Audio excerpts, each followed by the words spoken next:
in the quiet outskirts of San Antonio, Texas. In a home where service was an honor and family meant everything, a young boy named Thomas Alvarez played with toy soldiers. His grandfather, a World War II veteran, once told him, "Wearing the uniform doesn't make you better than anyone, but it reminds you to be better every day." Those words planted a seed. For young Tom, they weren't just a lesson. They were a roadmap for his entire life. While other kids his age were dreaming of college parties and spring break, Tom was watching Army recruitment ads. The call to serve resonated deep within him, a pull he couldn't ignore.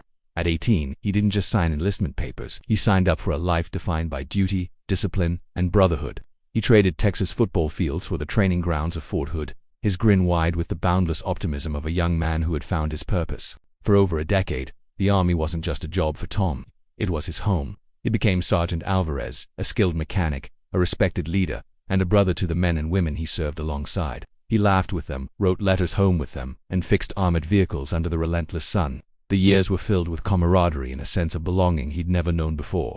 The uniform had become a second skin, a symbol of the man he strived to be. But in 2003 the world changed, and so did Tom's path. His unit was deployed to Iraq. The desert nights in Baghdad were a chaotic symphony of explosions and gunfire.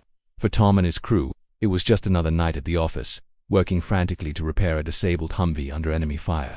"Tom, we gotta move, now," a fellow soldier yelled. But Tom's code was simple. You never leave a job half done, and you never leave anyone behind. "Not leaving till this engine runs," he shouted back. In that moment of determination, a nearby explosion threw them to the ground. The world went silent, then erupted in screams. Tom, ignoring his own pain, crawled through the dust and chaos toward his wounded friend. Herzog, his voice raw as he screamed for a medic. He woke up in a sterile white hospital room in Germany. A nurse informed him he had a fractured leg, but the physical injury was the least of his concerns. As he stared blankly at the ceiling, a different kind of wound began to fester, one that no doctor could see or set in a cast. The visible wounds heal, but the others, they take much, much longer. Months later, back in Iraq on crutches, his commanding officer offered him a ticket home. "You could go home, Sergeant," he said gently. But Tom looked around at the faces of his brothers and sisters in arms. "They're still here, sir," he replied. "I need to be too." He couldn't abandon his family. For the next several years he continued to serve, leading repair crews under constant threat. His body healing but his spirit slowly fracturing. In the quiet moments he'd write in a small notebook, simple words to keep himself going. "Stay strong, stay faithful." He served until 2008, 15 years. One life ended, and another, far more difficult, was about to begin. When Tom Alvarez finally stepped off that bus in San Antonio, the world he had left behind felt like a foreign country. His mother's tearful embrace felt distant. His father's proud gaze couldn't penetrate the wall he'd built around himself. He was home, but he wasn't present. The man who returned was a ghost, haunted by the echoes of a war that refused to end. The nights were the worst. The pop of a firework would send him diving to the floor, his body convinced he was back under fire in Baghdad. He'd wake up drenched in sweat, trembling in the arms of his wife, Maria, who would whisper, "You're home now. You're home." But her words couldn't reach the part of him that was still trapped in the desert. He'd drive 4 hours through the dark Texas nights, ending up on a lonely bridge, staring into the abyss, the silence screaming louder than any explosion.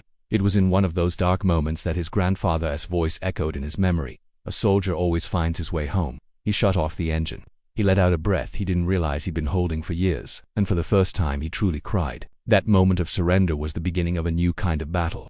Tom walked into a Veterans Affairs hospital, into a room filled with men just like him, men who had seen too much and said too little. They sat in a circle of shared unspoken pain. When the therapist asked who wanted to start, a silence stretched across the room. Then, slowly, Tom raised his hand. "I don't know what to say," he admitted, his voice barely a whisper, "but I'm tired of not saying anything." Around the circle, heads nodded. It was a language they all understood. This was the start of his true journey home. Therapy became his new training ground. He learned to navigate the minefield of his own mind. He got a service dog ranger, a loyal companion who seemed to understand the wounds no one else could see. He started writing in his notebook again, but this time, the words were different. Speaking saves lives. He discovered that his pain, when shared, could become a bridge to healing for others. He enrolled in community college, studying psychology, driven by a new mission, to heal the ones who were never heard. Years later, Tom sat in that same VA hospital, but this time, he was the counselor. Across from him sat a young veteran, his eyes filled with the same distant hollowness Tom knew so well. "Sometimes I feel like I won't make it," the young man confessed. Tom met his gaze and offered not pity, but connection. "I used to feel the same," he said, "but here we are." It wasn't a solution, but it was a start. It was hope. Tom founded Hands of Valor, a support group of veterans, turning his personal battle into a public service. Standing before a crowd with Ranger by his side, he shared his truth. Heroism isn't about what we did over there. It's about having the courage to keep going here. His words, born from his deepest struggles, became a lifeline for countless others. At a Veterans Day parade, walking proudly among his fellow service members, Tom finally found the peace he'd been searching for. His young son held up a sign that read, "My dad is my hero," and Tom Alvarez smiled a real, genuine smile that reached his eyes.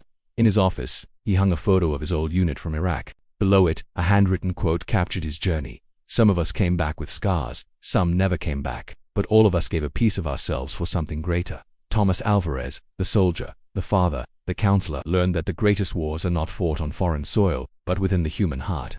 And the greatest act of courage isn't found in the heat of battle, but in the quiet, determined peace we choose to build for ourselves and for each other. Thank you for joining us on this incredible story of resilience.